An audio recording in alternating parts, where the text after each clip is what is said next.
निवडणुकीच्या दिवशी रायगड जिल्ह्यातील बीरवाडीमध्ये भानामतीचा प्रकार समोर आलाय। बीरवाडी शहराच्या नाक्यावर 3 मडकी आणि नारळ रचून ठेवण्यात आले आहेत। लाल आणि काळ्या फडक्याने मडक्याची तोंड बंद करून खाली नारळ ठेवण्यात आलाय। बीरवाडी आसनपोई रस्त्यावरील नाक्यावर अगदी मधोमध हा उतारा ठेवण्यात आला आहे। याचमुळे ग्रामस्थांमध्ये काही प्रमाणात भीतीचं वातावरण आणि संतापाचं वातावरण पसरलं आहे।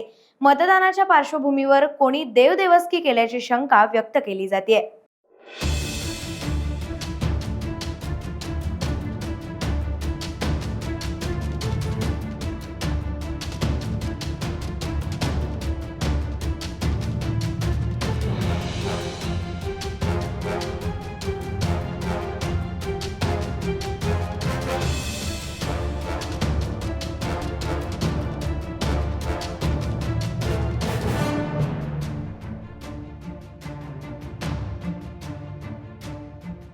टाइम्स डिजिटलला लाईक करा, शेअर करा, सबस्क्राइब करा आणि बेल आयकॉन दाबायला विसरू नका। Times digital.